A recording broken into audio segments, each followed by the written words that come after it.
What's going on, Imperials? It's Emperor Cupone here.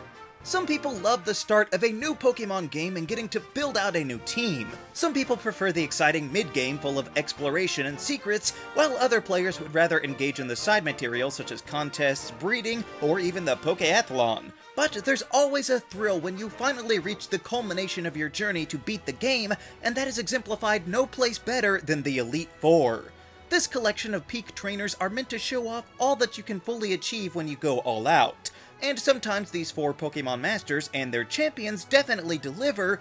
However, other times it makes you wonder how exactly they made the cut, since there's nothing elite about them. So I thought it would be fun to compare each of the Elite Four groups, but to pit them against their peers by rank. So each first one would be weighed against each of the other firsts, and so on until the champions. And initially you might say that doesn't work because not every Pokemon League has a designated first, so instead with those choices I will be considering the first option to the left as number 1, with each in sequence all the way over to the right edge side, because that's how most people would probably do them the first time anyway. So now that we've got all those ground rules, the first members of the various Elite Fours are Lorelei, Will, Sydney, Aaron, Chantal, Malva, Hala, and Molayne, and Rika in Paldea.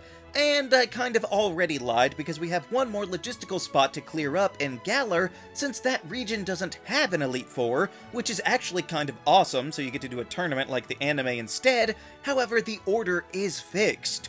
You will always fight Nessa and then either Bea or Alistair across versions, then Raihan and then champion Leon.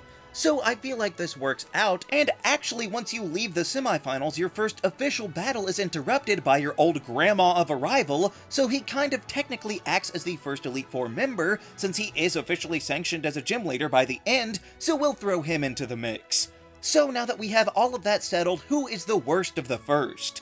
Well, we can probably start by throwing out some of the great ones like Rika, Molayne, or even Lorelei, since they all use a decent amount of Pokemon of varying types that complement each other. That's why they're ahead of the likes of Sydney, who is pretty good, but if you bring a single quad-effective bug, he's toast. Or if you're like Will or Aaron, who are decent but have weak or repeated Pokemon, then you can just spam the same tricks to beat them. So as far as the worst, Malva is a little limited with only 4 Pokemon, and they do have strange attacks placed on them, like the heavily special Pyroar getting Wild Charge, or Talonflame keeping Quick Attack of all things despite Gale Wings existing. But that's still not as bad as Beatty. Aren't you glad you made the cut, buddy? But he's also only got 4 Pokemon, yet 3 of them have identical typings. So if you pick up any random ghost type, you can steamroll his whole team. Yet, out of all of them, I would have to say that the worst has got to go to Hala. Now, there's a lot to like about this gentle old man. I feel like he's a decent kahuna, but maybe he should have stayed in that role, because while he does have 5 Pokemon, only one of them has a full moveset. His Hariyama only has 3 different attacks, and if you have Protect on your team, you can easily make it burn through his 5 stab moves, and then it would be left with nothing. And the rest of them only have 2 attacks apiece. You might say, what else do you need? But that's not the point. If you're claiming to be elite, you've got to at least have the option to do more than spam stab moves. And then of course there's his Crabominable being worse than his Crabrawler. And this is in the region where 2 of the starters easily counter fighting, with at least a good 2 full teams of commonly acquired Pokemon that resist fighting as well. So it's probably for the best that Hala was able to pass on the Elite Four position in the Ultra Games. Now, for the second level, we have Bruno, Koga, Phoebe, Bertha, Grimsley, Seabold, Olivia, Nessa from the tournament, and then Poppy. Some of the better ones include Bertha's Platinum team, as well as the recent Poppy, and I'll even give a little praise to Grimsley's limited but capable team, along with Nessa's step up from her gym battle. But then the others hit some bumps, like Phoebe having a bit too many of the repeats, despite having other options completely ignored. Bruno is notoriously bad for using 2 Onix that don't even line up with his type specialty, but as for the absolute worst, I would probably have to say Koga. This may surprise you, but just by looking at his team in Gen 2, it's pathetic. I don't even mind the fact that he's got a Forretress, since there are so few new poison types in Johto. The inclusion of Ariados and Crobat are perfect, but have you seen their move pools? Not a single poison attack on them, nor on the entire team except for 1 Sludge Bomb on Muck. And actually, none of his bug types have any stab attacks at all.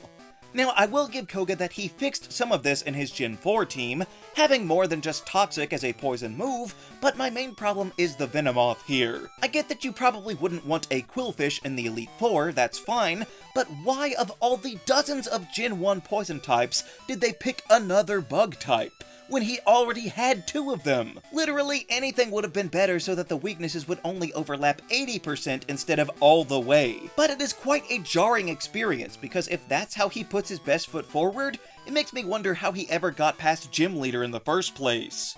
For the third rank, we see Agatha, Bruno again, Glacia, Flint, Caitlyn, Drasna, Acerola, Bea or Alistair, and Larry. Quite an eclectic group that we have here, but we've got some alright ones. The 3DS era comes out surprisingly well here, yet somehow Agatha is a better Poison League member than Koga was, but there's also some stinkers. Bruno improves by 1, but still uses an Onyx instead of a Heracross, and Glacia has a massive repetition problem only using 2 Pokemon lines, trading out Celio for Frostlass, but that's still a branch of what she already had before. And actually Bea is noticeably worse than Alistair in the other version as well. But come on, we know that it's Flint. This is maybe the biggest joke about any Elite Four in any of the games, but seriously, why would they think it's a good idea to try for a fire type anything in a region where they placed no fire types? You're allowed to use other types of Pokemon, but I can only assume that he co-developed his strategy with Volkner because none of his Pokemon even share their outside types. And you might say that's smart because you have to shake up your approach,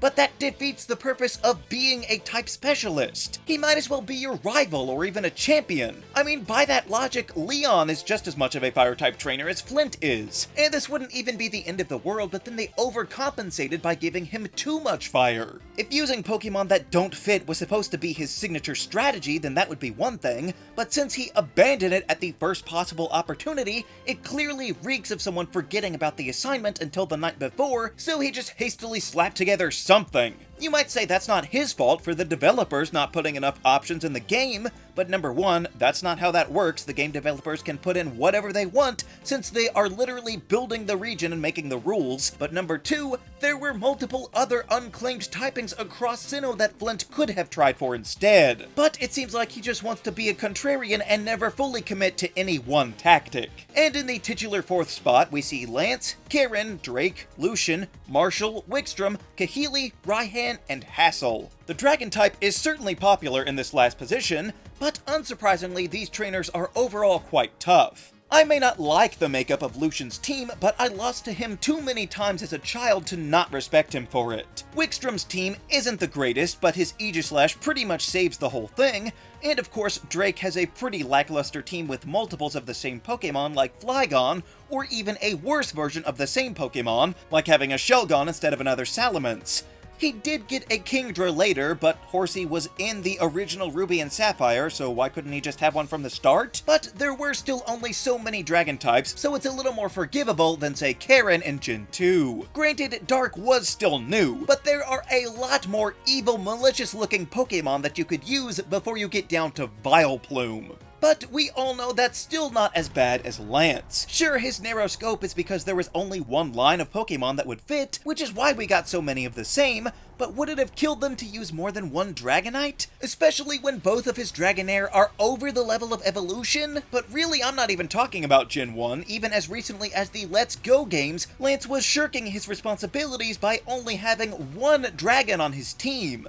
Sure, Seadra leads into a dragon, but not in these Kanto-centric games. He couldn't even bother to Mega Evolve his Charizard or grab an Alolan Exeggutor until the post-game, despite both of these features being used throughout the entire game. It's hard to believe that he's gotten worse over the years, but at the very least he ever so slightly improves as a champion. But speaking of, does that make him the absolute worst of the champions? Not necessarily. I mean, Alder was so bad that he couldn't even bother to fight off some fake knights in order to do his job.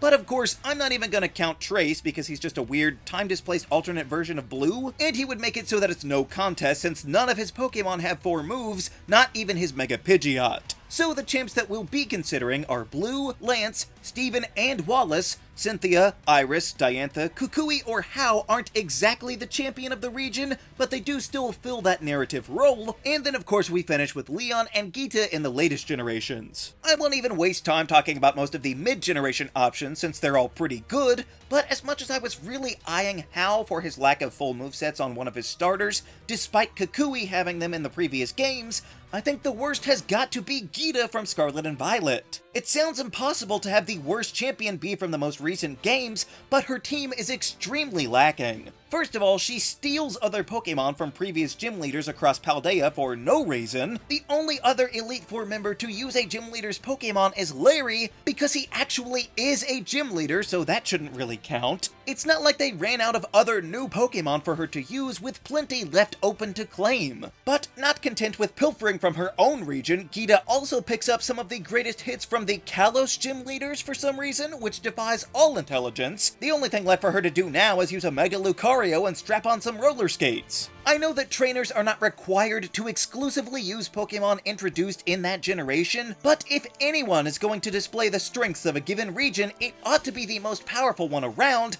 and La Primera just doesn't measure up. And maybe worst of all, the new Pokemon that she does have are completely mishandled as well. Her ace is a Glimmora, which is a red flag all on its own, but saving it for last makes very little sense when its primary selling point is the ability to spray toxic spikes everywhere. So instead of poisoning your whole team from the start, she saves it for the very end when you're not going to be switching Pokemon anyway. But conversely, she also has a King Gambit that would benefit heavily from being used last because of its signature ability that boosted its attack for each fallen ally. So if she waited until the rest of her team was knocked out, the Big Blade Pokemon would hit much harder than throwing it out early. And these are objectively the right way to do things because when you fight her again in the Blueberry Academy, that's exactly how she does it. So even by the DLC, they recognized her mistake.